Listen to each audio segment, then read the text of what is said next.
Hello anime lovers, स्वागत है आपका ज़ेनामी एक्सप्लेन चैनल पर। और आज हम देखेंगे जुजुत्सु काइसेन सीजन 2 के एपिसोड नंबर 20 को। अगर आपने इसके पिछले एपिसोड्स के वीडियोस अब तक नहीं देखे हैं तो उनकी लिंक आपको डिस्क्रिप्शन में मिल जाएगी।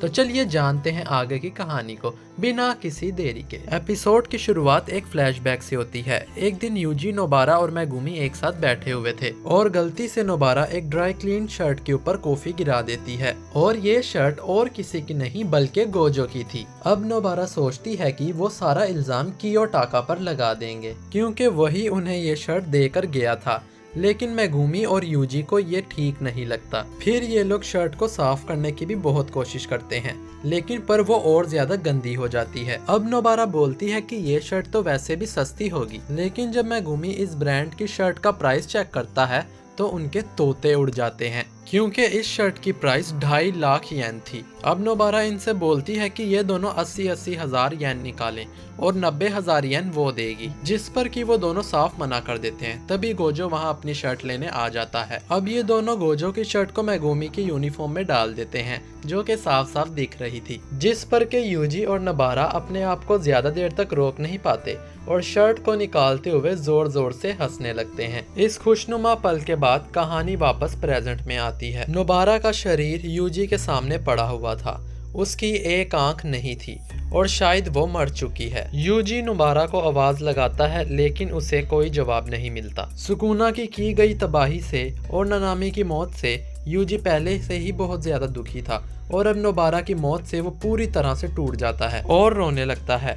माहितो ये सब देखकर खुद को शाबाशी देने लगता है और कहता है, मैं कितना कमाल का कर्स हूँ। माहितो भागता हुआ यूजी के पास आता है और ब्लैक फ्लैश का यूज करते हुए यूजी को एक जोरदार पंच मारता है, जिससे कि यूजी दूर जाकर गिरता है। माहितो यूजी को पीटना जारी रखता है और उससे कहता है कि तुम्हें क्या लगा तुम यहाँ आकर सभी डीमंस को मार दोगे, और ये कोई परियों की कहानी नहीं है, ये एक जंग है और तुम बिल्कुल मेरे जैसे हो यूजी। जैसे मैं लोगों को मारते हुए एक बारी भी नहीं सोचता, वैसे ही तुम लोगों की जान बचाते हुए एक बार भी नहीं सोचते हो। ये लड़ाई कर्स और इंसानों की सोच की भी है। ये युद्ध तय करेगा कि आने वाले 100 सालों तक कौन जिंदा रहेगा। यूजी माहितो की किसी बात पर कोई ध्यान नहीं देता, ना ही वो लड़ने की कोशिश करता है। वो ऐसे होता है जैसे कि उसने हार मान ली हो। माहितो यूजी से कहता है कि क्या तुम्हें याद है कि तुमने अब तक कितने कर्सिस को मारा होगा? तो फिर मुझे कैसे पता होगा कि मैंने अब तक कितने इंसान मारे हैं, और कुछ देर बाद तो मैं तुम्हें भी भूल जाऊंगा। इतनी देर में माहितो अपने हाथ को नोकीला बना लेता है। वो उससे यूजी को मारने ही वाला था, लेकिन इतनी ही देर में कहीं से ताली की आवाज आती है और यूजी फौरन माहितो के सामने से गायब हो जाता है। और अब एंट्री आती है टोडो की, और उसने अपनी टेक्निक यूज करके यूजी को बचा लिया था। टोडो माहितो से कहता है कि आखिर में तो सभी हार मान लेते हैं, लेकिन हमारी बात अलग है। टोडो अपने जूनियर स्टूडेंट नित्ता के साथ कुछ देर पहले ही शिबुया स्टेशन पे आया था। वो उस जगह जाते हैं जहां गोजो की लड़ाई हुई थी, और गोजो के डोमेन की वजह से यहाँ के आम लोग अब भी स्टैचू की तरह खड़े हैं। यहाँ के हालात देख टोडो समझ जाता है कि सूडो गैटो प्रिजन रेल्प को लेकर यहाँ से निकल चुका है। अब टोडो यहाँ पर अपना प्लान चेंज करता है। वो गोजो को बचाने की जगह दुश्मन से लड़कर उन्हें कमजोर करेंगे और अपने साथियों की मदद करेंगे। आखिर में टोडो कहता है कि उसे जल्दी करना चाहिए, उसका भाई यहीं आसपास ही कहीं होगा। इसके बाद नित्ता सोचता है कि टोडो का भाई कहाँ से आ गया, जबकि हम सभी को पता है कि टोडो यहाँ पर यूजी की बात कर रहा है। खैर, टाइम पर आकर टोडो यूजी को बचा लेता है। माहितो सोचता है कि अचानक उनकी जगह कैसे बदल गई। हानामी ने माहितो को टोडो और उसकी टेक्निक के बारे में पहले ही बता दिया था। माहितो अब टोडो के चेहरे के निशान को देखकर समझ जाता है कि ये वही सोर्सरर है जिसने हानामी की धुलाई लगाई थी। नित्ता अब टोडो से आकर कहता है कि उसने नोबारा का इलाज कर दिया है, लेकिन शायद वो पहले ही मर चुकी है। टोडो फिर यूजी से कहता है कि उठ जाओ भाई, लड़ाई तो अभी शुरू हुई है। यूजी अब रोते हुए टोडो को बताता है कि वो अब और नहीं लड़ सकता। सिर्फ नोबारा ही नहीं बल्कि ननामी भी मारे जा चुके हैं। ये सुनकर तो नित्ता को बहुत ही बड़ा झटका लगता है कि एक फर्स्ट ग्रेड का सोर्सरर मारा गया। यूजी आगे बताता है कि सुकुना ने भी सैकड़ों लोगों को मार डाला है, उसे उन लोगों की मदद करनी चाहिए थी, लेकिन पर वो कुछ भी नहीं कर सका। वो खुद बस एक मर्डरर है और इसके लिए वो खुद को कभी माफ नहीं कर सकता। इन सब के बाद अब माहितो भागते हुए यूजी पर अटैक करने आता है, लेकिन पर टोडो ताली बजाकर नित्ता और माहितो की जगह आपस में बदल देता है। माहितो फिर टोडो पर अटैक करता है टोडो उसकी जगह यूजी से बदल देता है और फिर माहितो के मुंह पर एक जोरदार लात मारता है। माहितो फिर नित्ता से टकराने वाला था, लेकिन पर टोडो फिर से ताली बजाकर उनकी जगह बदल देता है और टोडो की ये टेक्निक देख माहितो काफी ज्यादा इम्प्रेस होता है। अब टोडो यूजी से कहता है कि उसे बुरा फील करने की कोई जरूरत नहीं है, हम सब जुजुत्सु सोर्सरर्स हैं, नानामी और नोबारा भी। जब तक हम लड़ते रहेंगे उनकी हार कभी नहीं होगी, जो कि हमारे भरोसे मारे गए हैं। हर मौत के पीछे कारण ढूंढना भी उसकी डिसरिस्पेक्ट करना है। फिर भी टोडो यूजी से पूछता है कि नानामी और नोबारा उस पर क्या सौंप कर गए हैं। उसे जवाब देने की जरूरत नहीं है और जब तक उसे जवाब नहीं मिल जाता उसे लड़ना होगा। यही एक सजा है जो हर जिंदा बचे जुजुत्सु सोर्सरर को सहनी पड़ती है। फिर टोडो मन में सोचता है कि अभी वो यूजी को इसके बारे में नहीं बता सकता। दोस्तों, नानामी ने भी मरने से पहले कुछ ऐसा ही बोला था, जिसका मतलब ये है कि कोई तो बात है जो कि यूजी से छुपाई जा रही है। टोडो अब माहितो से लड़ने जाने लगता है। वहीं नित्ता भी अपनी कर्स टेक्निक यूजी पर यूज करता है और उसे बताता है कि अब तक यूजी को जितनी भी चोटें लगी हैं वो सब यहीं पर रुक जाएंगी और इससे ज्यादा उसकी हालत खराब नहीं होगी। यानी कि यूजी की चोटें हील तो नहीं हुई हैं, लेकिन उनसे खून बहना बंद हो गया था और अब अगर यूजी को कोई नई चोट लगती है तो उसमें नित्ता की टेक्निक कोई काम नहीं करेगी। नित्ता मन में सोचता है कि टोडो का भाई तो बिल्कुल भी उसके जैसा नहीं लगता। खैर, नित्ता आगे कहता है कि नोबारा का इलाज भी उसने ऐसे ही किया था, लेकिन उसकी सांसें और पल्स पहले ही रुक चुकी थीं। पर यूजी को इनकरेज करने के लिए नित्ता कहता है कि वैसे तो कोई उम्मीद नहीं है, पर हो सकता है कि नोबारा बच जाए। ये सुनकर यूजी में थोड़ी हिम्मत आती है और नित्ता नोबारा को लेकर यहाँ से निकल जाता है।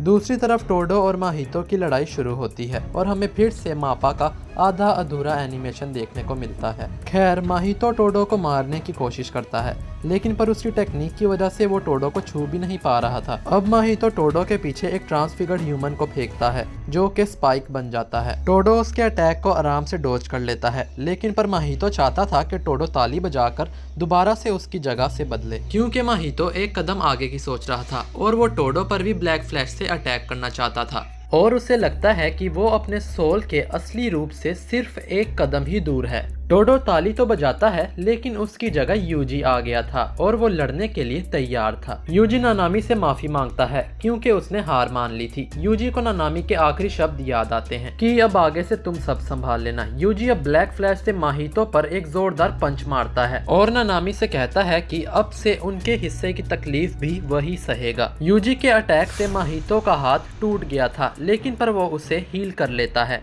टोडो यूजी का स्वागत करता है और दोनों लड़ने को तैयार थे। इसकी दूसरी तरफ हम एक ट्रेन को देखते हैं जो कि शिबुया की तरफ जा रही थी। ट्रेन में मीवा जा रही थी जिसके हाथ में मेकामारू का एक डिवाइस था। वो मीवा से कहता है कि लड़ाई अब किसी भी वक्त खत्म हो सकती है, तो शिबुया जाने का कोई मतलब नहीं है और उन्हें वापस लौट जाना चाहिए। मीवा मेकामारू से पूछती है कि उसने सिर्फ टोडो और नित्ता को ही शिबुया में लड़ने के लिए क्यों बुलाया, जिस पर मेकामारू उसे बताता है कि टोडो के वहाँ जिंदा बचने के 99% चांसेस हैं। नित्ता भी वहाँ काफी यूजफुल रहेगा, जिस पर मीवा नाराज होते हुए पूछती है कि क्या वो यूजफुल नहीं है। दोस्तों, मीवा, माई, कैमो, मोमो और उताही में दूर एक मिशन पर गए हुए थे। असल में ये मेकामारू का ही प्लान था, क्योंकि ये लोग आज के दिन जितना हो सके उतना ही शिबुया से दूर रहें। मीवा फिर से मेकामारू से पूछती है कि उसने ये क्यों किया, क्या वो मीवा को कमजोर समझता है। मेकामारू बोलता है कि कमजोर तो वो खुद है जिसने गलत रास्ता चुना और उसका अंजाम उसे भुगतना पड़ा। मेकामारू फिर कन्फेस करता है कि एक लड़की थी जिसे वो पसंद करता था और चाहे दुनिया में कुछ भी हो जाए, जब तक वो लड़की सुरक्षित है और उसके साथ है वो खुश है, भले ही अब उसे ये प्रोटेक्ट करने वाला कोई और ही क्यों ना हो। मेकामारू की बात सुन मीवा अब रोने लगती है, क्योंकि हम जानते हैं कि मीवा और कोकिची एक दूसरे को बहुत पसंद करते थे। मेकामारू अब मीवा को एक आखिरी गुड बाय करने लगता है और मीवा उसे खोना नहीं चाहती थी। अचानक ही ऐसा लगता है कि जैसे कोकिची मीवा की साइड में बैठा हो। कोकिची अब मीवा से कहता है कि वो हमेशा खुश रहे। जब तक वो ऐसा करेगी, कोकिची को लगेगा कि उसकी सारी इच्छाएं पूरी हुई। अगले ही पल कोकिची वहां से गायब हो जाता है। वो अब हमेशा के लिए जा चुका था और मीवा फूट फूट कर रोने लगती है। पिछले डब्बे में उसके सभी साथी खड़े थे और उन्हें मीवा के रोने की आवाज आ रही थी। माई अब उताहिमे से मेकामारू के गद्दार होने की बात पूछती है, जिस पर उताहिमे बोलती है कि अब उससे कोई फर्क नहीं पड़ता क्योंकि अब वो मर चुका है। कैमो अब इस बात से बहुत ज्यादा गुस्सा था कि मेकामारू ने उन सबको कमजोर समझा। वहीं मोमो कहती है कि जिसने भी उसकी क्यूट जूनियर को रुलाया है उसे मरना होगा। दूसरी तरफ यूजी और टोडो दोनों मिलकर माहितो को कड़ी टक्कर दे रहे थे। माहितो अपने 2 हिस्से करके भी यूजी पर अटैक करता है, लेकिन टोडो की टेक्निक की वजह से वो इन्हें छू भी नहीं पा रहा था। अब लड़ते हुए ये स्टेशन के निचले हिस्से में आ जाते हैं। माहितो सोचता है कि टोडो की सोल अभी फुल पावर में है, शायद एक बार छूने से टोडो नहीं मरेगा। वहीं यूजी की सोल में बस 10% पावर ही रह गई है और माहितो की पावर भी 40% पर है। यूजी और नोबारा के अटैक्स ने उसकी हालत खराब कर दी थी और माहितो पहले टोडो को मारने का डिसाइड करता है क्योंकि उसकी टेक्निक ज्यादा खतरनाक है। वो अब बड़े से एक ट्रांसफिगर्ड को इन दोनों के पीछे लगा देता है जिससे कि यूजी का ध्यान भटक जाए। ये मॉन्स्टर अब एक ट्रेन की तरह इनके पीछे भागता है, लेकिन टोडो अपनी टेक्निक से इन दोनों को बचा लेता है। फिर माहितो अकेले टोडो के पीछे भागता है और 2 इंसानों को तलवार बनाकर टोडो पर हमला कर देता है, लेकिन टोडो माहितो से बचकर उसे एक जोरदार लात मारता है। इसके बाद वो और यूजी फिर से मिल जाते हैं। माहितो के पास जाकर अब यूजी कर्स एनर्जी से एक पत्थर को भरकर तेजी से माहितो की तरफ फेंकता है। फिर टोडो ताली बजाकर अपनी जगह उस पत्थर से बदल लेता है। टोडो को लग रहा था कि वो बहुत पीछे रह गया है क्योंकि स्कूल इवेंट में यूजी ने ब्लैक फ्लैश को यूज करना सीख लिया था और अब इस कर्स माहितो ने भी ब्लैक फ्लैश का यूज किया है, तो अब टोडो को भी और ज्यादा ताकतवर बनना होगा। टोडो अब माहितो के पास जाता है और उसे एक परफेक्ट ब्लैक फ्लैश किक मारता है। टोडो के इतने पावरफुल अटैक से माहितो को कोई फर्क नहीं पड़ता क्योंकि हम सब ये जानते हैं कि सिर्फ यूजी ही माहितो की सोल को चोट पहुंचा सकता है। हालांकि अब ये तीनों फाइटर्स अपने 120% पोटेंशियल पर पहुंच गए थे। माहितो अब ढेर सारे ट्रांसफिगर्ड ह्यूमंस को बाहर निकालता है और बॉडी रिपेल से उन्हें बड़े सांप जैसे मॉन्स्टर्स में बदल देता है। वो अब पूरी जगह पर ही अटैक कर रहा था जिससे टोडो के जगह स्विच करने से कोई फायदा नहीं होगा। पर माहितो का अटैक इतना बड़ा था कि ऊपर की छत पूरी टूट जाती है और ये लोग बाहर शिबुया की सड़कों पर आ जाते हैं। माहितो इन पर चारों तरफ से ही हमला कर रहा था तो इनका बचना मुश्किल था और माहितो यूजी से कहता है कि उन्हें एक दूसरे को कर्ज देना चाहिए और ये एपिसोड यहीं पर खत्म हो जाता है। सो दोस्तों, आपको ये एपिसोड कैसा लगा कमेंट करके जरूर बताइए। मुझे तो टोडो की एंट्री बहुत ही कमाल की लगी। बाकी कोकिची और मीवा वाला सीन भी बहुत बढ़िया था। इस एपिसोड में एनिमेशन ज्यादातर तो ठीक था, लेकिन कहीं कहीं आप अधूरा काम नोटिस कर सकते हैं। शिबुया आर्क में अब सिर्फ 4 एपिसोड्स ही बाकी रह गए हैं और पता नहीं ये वाले आर्क को ये लोग इन 4 एपिसोड्स में कैसे खत्म करेंगे। बाकी वीडियो अच्छा लगा हो तो इसे लाइक और शेयर जरूर कीजिए और अगर आप हमारे चैनल ज़ेनामी एक्सप्लेन पर नए हैं तो इसे सब्सक्राइब करके बेल आइकन को दबाना मत भूलिएगा। बाकी मिलते हैं आपसे अगले एपिसोड में, तब तक के लिए धन्यवाद।